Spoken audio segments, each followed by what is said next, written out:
Aaron Rodgers didn't come back to the NFL this year to be subtle. He came back to write a new ending, one that so far looks like it might qualify as one of the great sports stories we don't yet fully appreciate.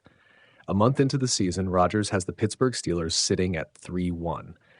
That's not just good for a team with a reshuffled roster and reasonable expectations. It's remarkable given the context. Rodgers arrived in Pittsburgh after a messy Jets chapter that left plenty of people convinced his best days were behind him. He's pushing 42. He's returning from a torn Achilles.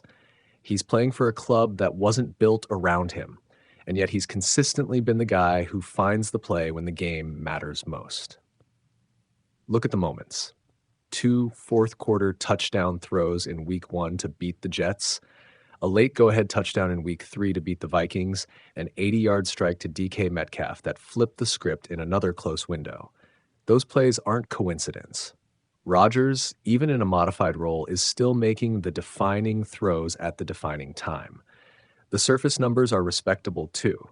Completion percentage north of 68, roughly 786 passing yards, 8 touchdowns and 3 interceptions, and a passer rating that hovers around 102.6. None of that screams vintage Rodgers, but it does show efficiency and clutch production.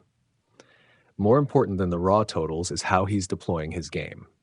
Rodgers is not trying to be the rocket arm, deep shot maestro of his prime. He's reinvented his approach into something surgical. Short, quick reads, relentless ball security, and surgical timing. In tracking metrics, his average depth of target has shrunk dramatically, a minuscule 3.1 yards, meaning he's living high in the pocket, getting the ball out fast, and letting his playmakers cover ground after the catch. That style is pragmatic. It reduces the wear on an aging arm and the physical toll on a veteran body. It takes advantage of a still elite football IQ. Pre-snap recognition, anticipation, timing on rhythm throws. It isn't flashy in a highlight tape way, but it's brutally effective if your supporting cast can convert after contact and if your offense buys into it. And frankly, it's the style that fits Rodgers' current strengths: precision, pocket feel, and a killer instinct in the fourth quarter, which is why this season could be the most compelling coda of Rodgers' career. He's living in the rare air of 40-plus quarterbacks who still command a starting job, but he's doing it on different terms. Historically, the list of QBs starting meaningful games at this age is tiny. Tom Brady dominates that list, and there are a few others who stuck around and still produced. Rodgers is attempting something close to Brady-esque longevity, but he's doing it his way, incrementally, surgically, without the same aerial fireworks.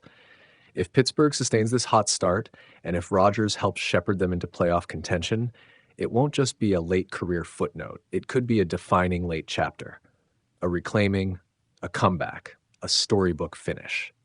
So, why isn't the Rodgers comeback getting the universal love it arguably deserves? A few reasons. First, there's Rodgers' baggage. His career has been punctuated by brilliance and controversy in roughly equal measure.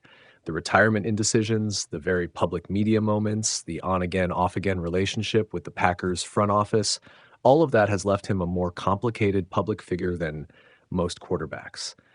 Personal choices off the field, from wellness practices to public statements, have colored how casual fans and media consume his story. That complexity bleeds into coverage. People are less willing to coronate a comeback candidate if they're ambivalent about the man behind the helmet. Second, Rodgers' style now demands a different kind of appreciation. The game he's playing is not the eye-popping deep ball Rodgers that once dominated highlight reels. It's the chess match Rodgers: short completions, third down artistry, quarterback sneaks, and timed beauty throws when the defense weakens. Human nature and media economics loves flash. A 75-yard bomb will trend more than a perfectly executed 5-yard dart that sets up a game-winning drive. Rodgers' current excellence is quieter, which makes it more likely to be missed in the roar of other headline-making narratives around the league. Third, the NFL is crowded with stories right now. Young breakout QBs, blockbuster trades, weekly officiating controversies, and the constant churn of injury news all compete for attention. In many ways, Rodgers' comeback is subtle and durable rather than instantaneous. It's the sort of arc that gains recognition the longer it goes on. If Pittsburgh fades, the story will fade with it. If the Steelers grow around him and Rodgers continues to be the closer, the narrative will swell quickly.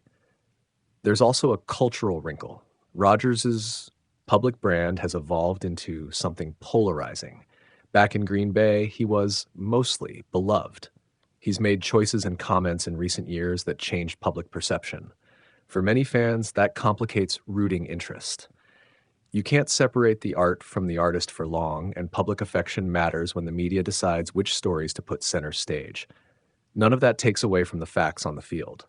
Rodgers still reads defenses faster than almost any player, still understands situational football, and still delivers when asked to.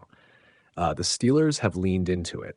Shorter drops, quicker rhythm passing, clear game plans to protect him, and leverage playmakers like Metcalf and the rushing game. The result is a team that looks organized, resilient, and capable of late-game execution. What makes this particular story so rich is the possibility for a graceful, meaningful finish. Rodgers had 2 down years in New York, a haunting injury in 2023, and some of the doubt that follows any quarterback after age 40. To bounce back into a role where you can still manufacture wins and maybe carry a team into the postseason, that's a rare form of redemption. It's a demonstration of adaptation. An elite athlete not clinging to how he used to play, but reinventing himself to remain indispensable. If Rodgers' run continues, if the Steelers keep winning and Rodgers keeps making those late-game plays, the narrative will grow. The playoffs matter. A deep run, or even just an emotionally satisfying finish for Rodgers in Pittsburgh, will force the national conversation to recalibrate. But for now, this remains a slow burn story. Quietly excellent, historically rare, and, for the moment, underappreciated. That's fine. Great stories don't always explode into the headlines overnight. Some simmer. Some gather momentum.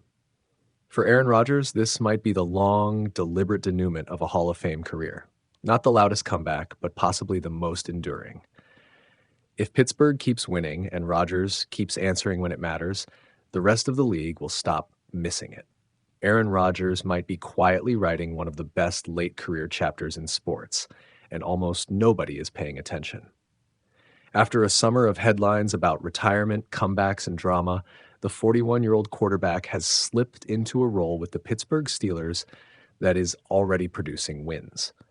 Through 4 games, the Steelers are 3-1, and Rodgers has delivered multiple clutch moments.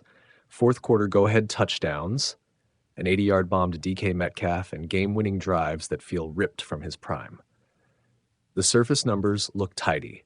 Roughly 68.5% completions, about 786 yards, 8 touchdowns, 3 interceptions, and a 102.6 passer rating. But the real story is the context and the improbability. Consider how rare this is. Quarterbacks who play at a high level into their 40s are basically an anomaly. Tom Brady is a one-off. Outside of him, there are virtually no comparable seasons. Rodgers, coming off an Achilles tear and a bumpy run in New York, was expected to be a veteran presence at best. Instead, he's starting and closing games for a team in a competitive AFC North, and he's doing it in ways that matter. Rodgers' game now looks different from the cannon-armed prime we remember. He's shortened the field, operating with an extremely conservative average depth of target, about 3.1 yards downfield, and trusting short, quick throws to keep drives alive. That isn't flashy, but it's effective. It minimizes risk, protects an aging body, and accentuates Rodgers' still excellent processing and timing. When the game demands a big play, he still produces. That balance of risk management and late-game execution is why Pittsburgh is winning the kinds of close games that define seasons. Part of the reason the story isn't getting more airtime is Rodgers himself. His legacy is complicated. 4 MVPs, a Hall of Fame resume, but also ongoing controversy, public return cycles, and off-field distractions that have dampened the public's appetite for the narrative. The hot takes that dominated the offseason, whether he should have been signed, whether he could still play, fell into the background once the regular season began. Media attention migrated to younger stars, scandals, and bigger market teams. That's a shame. The Rodgers arc in Pittsburgh has all the components of a classic sports tale: redemption, reinvention, and late career relevance. He's not trying to recreate the 20,000 or 2014 versions of himself.